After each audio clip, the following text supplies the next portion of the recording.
आतंक से fight, operation all out. जी हां, खालिस्तान और गैंगस्टर नेटवर्क के खिलाफ राष्ट्रीय सुरक्षा एजेंसी यानी एनआईए ने आज 6 राज्यों में एक साथ कार्रवाई की। एजेंसी ने सुबह पंजाब, हरियाणा, राजस्थान, दिल्ली, एनसीआर, उत्तर प्रदेश और उत्तराखंड में 51 ठिकानों पर एक साथ छापेमारी की है। नमस्कार, आप देख रहे हैं प्रदेश का सबसे भरोसेमंद news channel India news Uttar Pradesh Uttarakhand और मैं हूं आपके साथ दीप्ति द्विवेदी। तो एनआईए की कार्रवाई लॉरेंस बम्बिहा और अर्श डल्ला गैंग के सहयोगियों से जुड़े ठिकानों पर हो रही है। पंजाब के फिरोजपुर से आपको बता दें, खालिस्तानी आतंकी अर्श डल्ला के करीबी जोरा सिंह को गिरफ्तार कर लिया गया है। उसके मोबाइल में अर्श डल्ला के साथ चैटिंग के सबूत मिले हैं।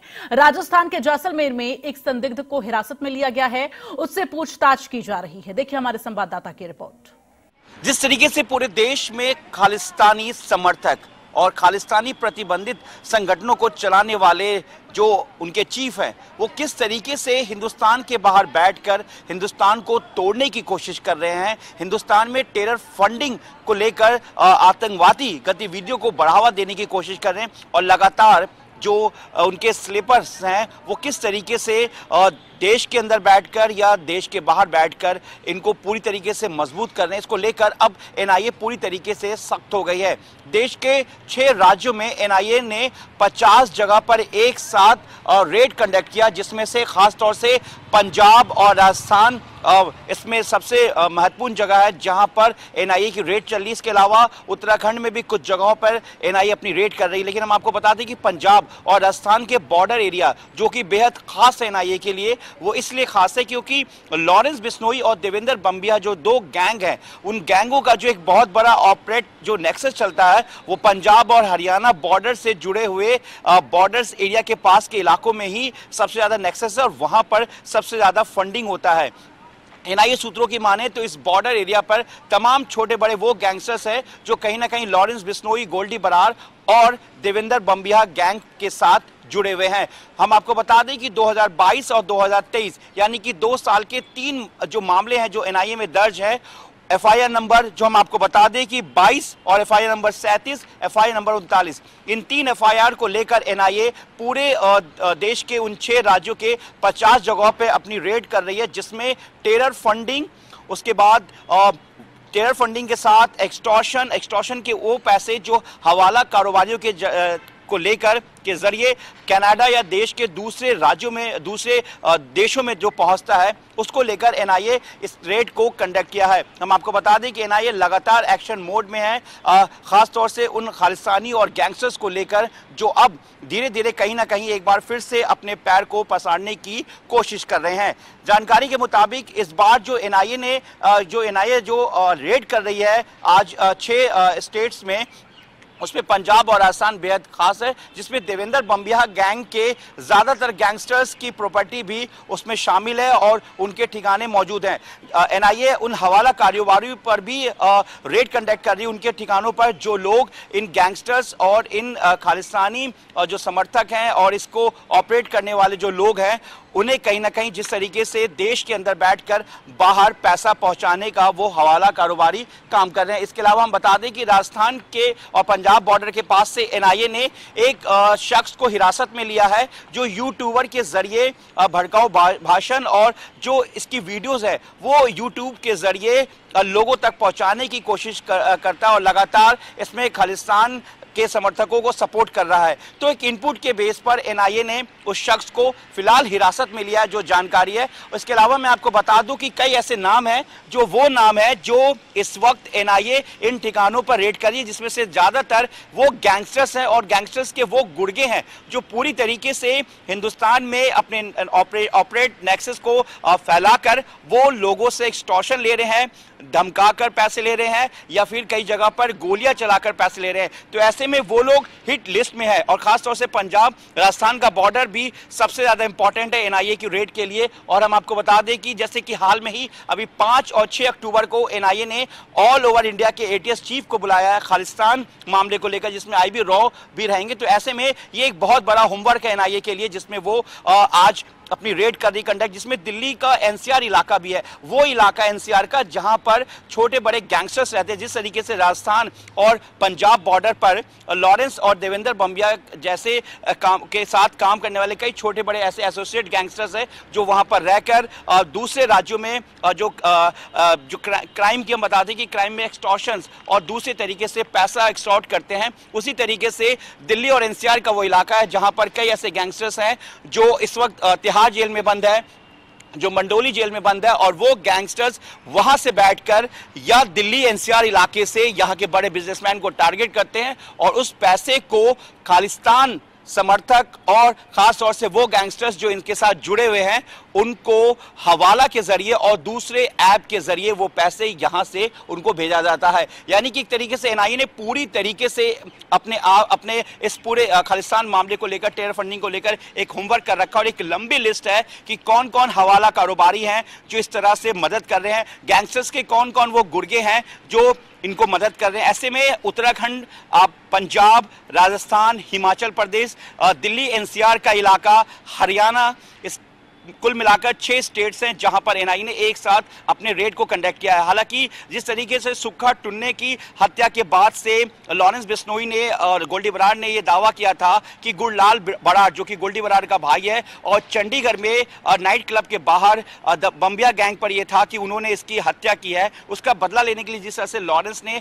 यह जिम्मेदारी ली। तो ऐसे में एनआईए जो जांच एजेंसी है और वो पूरी तरीके से अलर्ट हो गई है, क्योंकि कहीं ना कहीं अब जो गैंगवार है वो गैंगवार भी कनाडा, यानी कि जिस तरह से कनाडा अब खालिस्तान को लेकर काफी सुर्खियों में आ गया है और हर तरफ से दूसरे देशों से भी घिरता जा रहा है, और हिंदुस्तान और जिस तरीके से कनाडा में हरदीप सिंह निज्जर की हत्या को लेकर जो तनाव बढ़ा, तो ऐसे में जो खालिस्तानी समर्थक हैं वहां पर अलग अलग प्रतिबंधित जो संगठन है वो अब एक्टिव मोड में है और अपना एक बार फिर से पैर पसार रहा है। तो ऐसे में अब एनआईए का ये जो रेड है ये कहीं ना कहीं उससे जुड़ा हुआ है, क्योंकि इसमें वो तमाम गैंगस्टर्स है इस रेड लिस्ट में, और तमाम वो हवाला कारोबारी है, तमाम उन गैंगस्टर्स के गुर्गे हैं, और इसके अलावा वो लोग भी हैं जो कहीं ना कहीं एक बैक सपोर्ट कर रहे हैं इन गैंगस्टर्स को, और गैंगस्टर्स के जरिए जो वो पैसा है या जो फंड है वो उन तक पहुंच रहा है, जिसमें कि ड्रग्स पैडलर भी हैं जो ड्रग्स पैडलिंग के जरिए, ह्यूमन ट्रैफिकिंग के जरिए, आर्म्स डीलिंग के जरिए, ये सब वो नेक्सस है जिसके जरिए खालिस्तान को पूरी तरह से मजबूत किया जा रहा है। तो एनआईए अब उन तमाम ठिकानों पर और उसमें उस रेड के बाद जैसे जैसे इनपुट आ रहा है एनआईए अपनी कार्रवाई आगे बढ़ाती जा रही है। Javed Hussain, India news, Delhi. अब अगर ऐसे में यूपी की बात की जाए तो यूपी के पीलीभीत, लखीमपुर खीरी, अलीगढ़, सहारनपुर में एनआईए ने दबिश दी है। जांच एजेंसी की कार्रवाई ऐसे वक्त में सामने आई है जब खालिस्तानी आतंकी हरदीप सिंह निज्जर की हत्या को लेकर भारत कनाडा के बीच विवाद चल रहा है। लखनऊ से देखिए संवाददाता की रिपोर्ट। खालिस्तानी आतंकी कनेक्शंस और खालिस्तानी गैंगवॉर के बारे में कई सारी जानकारियां देश की सबसे बड़ी एजेंसी यानी नेशनल इन्वेस्टिगेशन एजेंसी को मिली, और उसके बाद से ही छापेमारियों की कार्रवाई देखने को मिली। आज देश में 51 जगहों पर लगातार ताबड़तोड़ छापेमारियों के दौर देखने को मिले हैं, जिसमें खास तौर पर एनसीआर, हरियाणा, दिल्ली और आसपास के इलाके हैं। खास तौर पर उत्तर प्रदेश की बात की जाए तो तराई क्षेत्रों की बात की जा रही है। सूत्रों के मुताबिक लखीमपुर और आसपास के इलाकों में छापेमारी देखने को मिली है।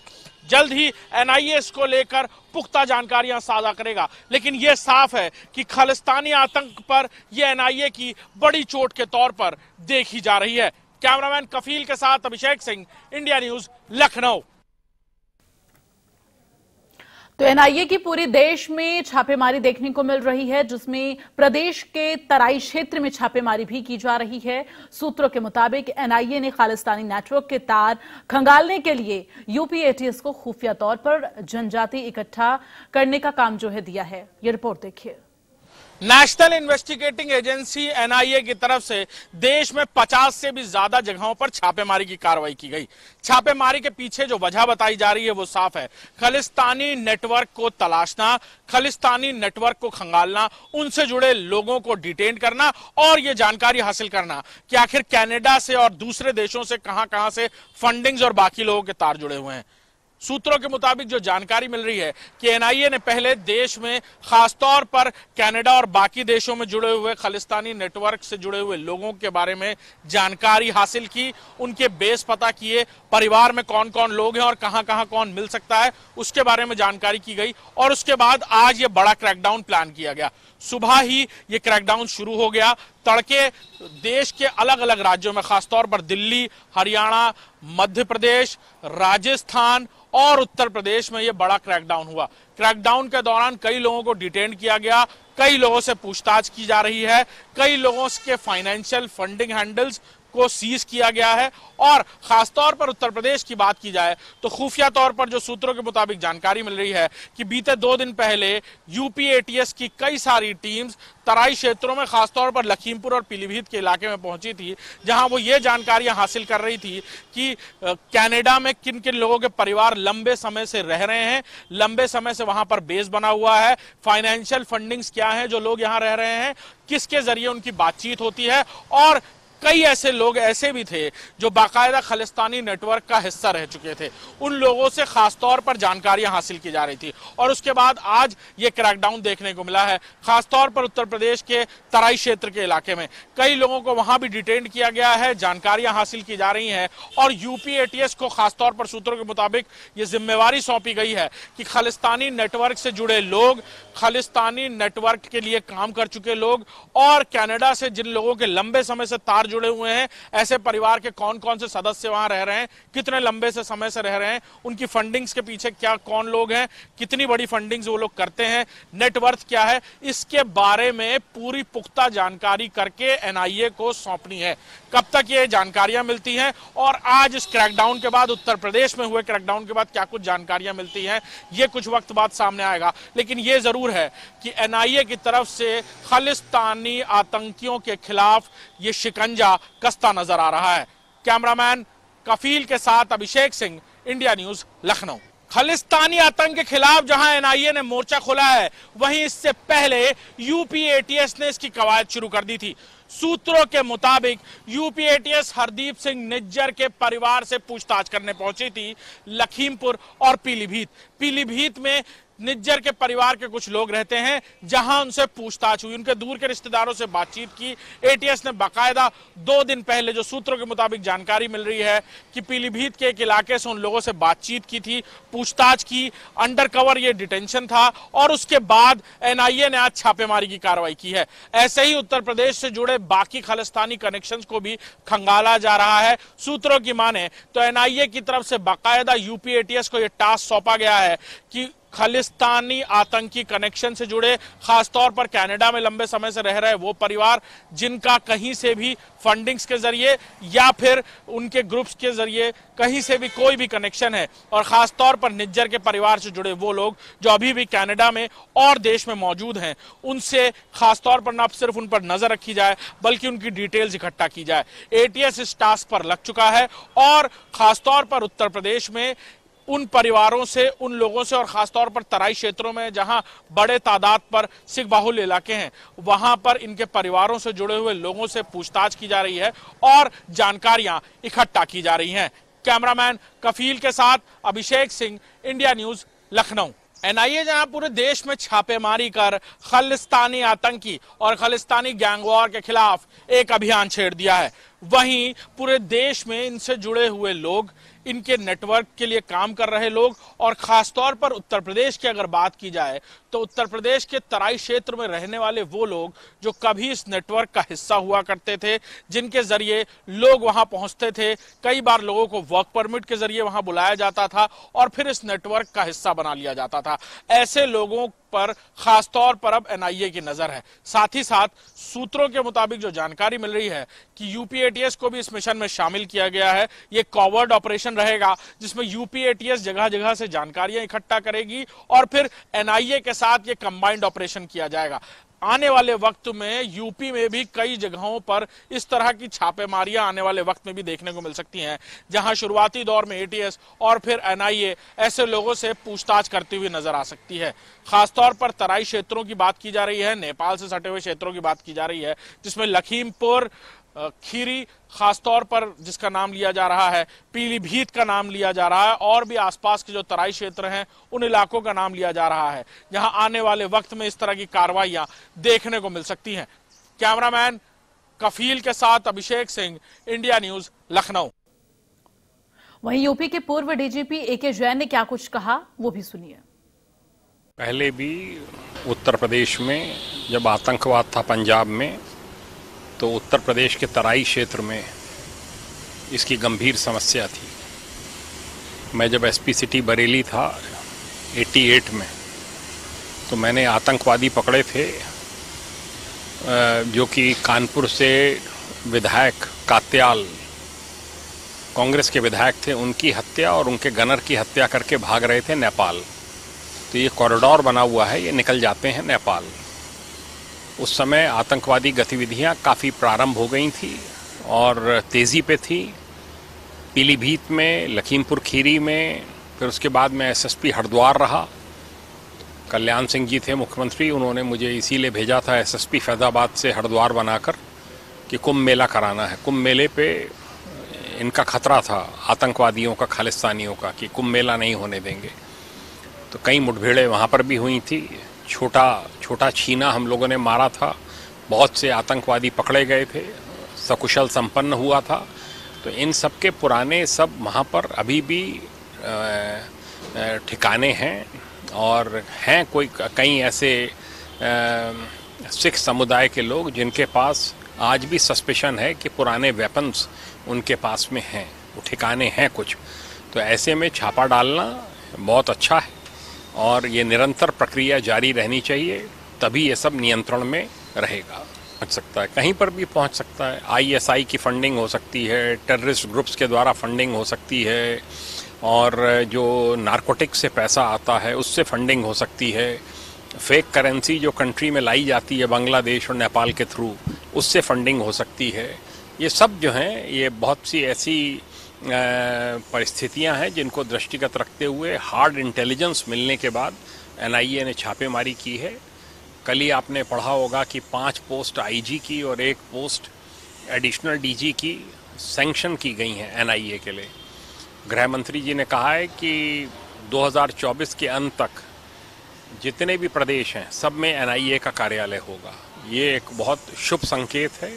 जो गैंगस्टर्स का गठजोड़ है, गैंगस्टर्स और जो ड्रग पेडलर्स हैं, फेक करेंसी वाले हैं, आईएसआई के लोग हैं, जो इनका गठजोड़ है, उसको तोड़ने के लिए निरंतर छापेमारी आवश्यक है।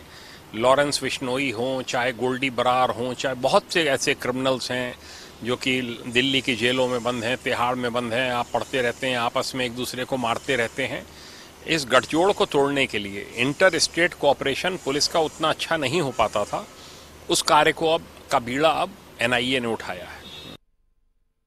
वहीं उत्तराखंड में भी एनआईए की छापेमारी जारी है। देहरादून और उधम सिंह नगर के कई गन हाउस पर आपको बता दें कि एनआईए का शिकंजा देखने को मिल रहा है। खालिस्तानी आतंकियों को ही आपको बता दें कि मदद जो है मिल रही थी, जिसको लेकर ये लगातार जांच चल रही है। देखिए ये रिपोर्ट। सिंह नगर के बाजपुर ग्राम धनसारा में, जहां पर एनआईए की टीम ने सुबह 5 बजे से जो है छापेमारी की है और छापेमारी लगातार जारी है। एक बंदूक के जो है व्यापारी हैं और जिनकी यहां पर ये एमुनिशन गन की जो है दुकान है बाजपुर में, इनके घर में सुबह 5 बजे से जो है छापेमारी चल रही है। एनआईए की टीम यहाँ पर लगातार छापेमारी में, आप कैमरे में दिखाएं जरा किस तरह के अंदर छापेमारी चल रही है और अंदर मीडिया कर्मियों को नहीं जाने दिया जा रहा है और किस तरह से जो है यहाँ पर छापेमारी लगातार जारी है। मीडिया कर्मियों को अंदर जाने से जो है पुलिस जो है रोक रही है और अंदर जो है गुप्त सूचना जो है यहाँ पर उस पर जानकारी जो है लगातार जारी है। आप देख सकते हैं, जो कैमरामैन दिखा रहे हैं दूर से, हम आपको तस्वीर दिखा रहे हैं दूर से, जिस तरह की ये जांच चल रही है और लगातार ये जांच जारी है। बताया जा रहा है कि कुछ समय पहले शकील जो है बंदूक के जो है कारोबारी हैं, इनका बेटा जो है नाभा जेल में 2016 में बनता, वहाँ पर धमाके में जो है इनका वहाँ पर इसका नाम आया था। अभी कुछ दिन पहले ही यह जेल से छूट के वहाँ से अभी अपने घर पहुँचा है, जिसको लेकर के यहाँ पर एनआईए की टीम लगातार जो है सर्च अभियान चला रही है और मीडिया कर्मियों को जो है अंदर नहीं जाने दिया जा रहा है। वहीं बताया जा रहा है कि गुप्त सूचना है, अभी किसी को कोई जानकारी स्पष्ट रूप से नहीं दी गई है। काशीपुर से इंडिया न्यूज के लिए अजीम खान। खालिस्तानी आतंकियों के खिलाफ देश के कई राज्यों में एनआईए की छापेमारी जारी है। हरियाणा के रोहतक में भी एनआईए की टीम ने छापेमारी की है। और आपको बता दें कि राजस्थान, हरियाणा, दिल्ली और उत्तर प्रदेश समेत उत्तराखंड में भी एनआईए की टीम ने छापेमारी की है। रोहतक से देखिए हमारे संवाददाता की रिपोर्ट। राष्ट्रीय सुरक्षा एजेंसी यानी एनआईए की टीम ने आज दिल्ली, पंजाब, हरियाणा, एनसीआर समेत करीबन 50 ठिकानों पर छापेमारी की है। दरअसल एनआईए की टीम को शक है कि जो आतंकवादी हैं उनसे यहाँ के जो बदमाश हैं उनके संबंध है। हरियाणा की बात की जाए तो हरियाणा में भी 4 जगह पर छापेमारी की गई है। इस वक्त हम रोहतक जिले के रिटोली कबूलपुर गांव में खड़े हैं। मेरे पीछे आप ये मकान देख सकते हैं जहां पर पुलिस का काफी सख्त पहरा है। ये हिमांशु उर्फ भाऊ का मकान है। यहां पर भी एनआईए की टीम ने छापेमारी की है। आज सुबह 5 बजे से एनआईए टीम यहां पर पहुंच गई थी। उसके बाद में स्थानीय पुलिस को पता चला और पुलिस भी यहां पर मौके पर आई और अंदर ही एनआईए की जो टीम है वो यहां पर छापेमारी कर रही है। दरअसल हिमांशु उर्फ भाऊ जो है अपराध की दुनिया में काफी नाम कमा चुके हैं। उनके नाम जो है हत्या, लूट, स्नैचिंग और ड्रग्स के कारोबार करने के पुलिस उन पर आरोप लगाती रही है। इससे पहले जो है पुलिस ने कुछ दिन पहले संयुक्त टीम ने एक छापेमारी करते हुए दिल्ली और हरियाणा में जो है यहाँ पर छापेमारी की थी और करीबन दर्जन भर से ज्यादा mobile, SIM card, bank account और अन्य कागजात यहाँ पर बरामद किए थे। जो यहाँ पर जो है आज फिर एनआईए की टीम यहाँ पर आई है और यहाँ पर छापेमारी कर रही है। दरअसल जो है एनआईए की टीम को शक है कि जो हिमांशु उर्फ भाऊ है वो भी ड्रग के कारोबार में सम्मिलित है और जो आतंकवादी हैं उन गतिविधियों में भी वो जो है कहीं ना कहीं शामिल रहे हैं और जो आतंकवादी हैं उनसे भी यहाँ पर संबंध रहे हैं। फिलहाल जो है ये जांच का विषय है क्योंकि एनआईए की टीम लगातार पिछले 6 घंटे से यहाँ पर छापेमारी कर रही है और जांच पड़ताल कर रही है। जो यहाँ पर परिजन है हिमांशु उर्फ भाऊ के, उनसे भी पूछताछ की जा रही है। इंडिया न्यूज के लिए रोहतक से दिनेश कौशिक। और चलिए इसी के साथ इस खास पेशकश में बस इतना ही। आगे भी खबरों का सिलसिला जारी है।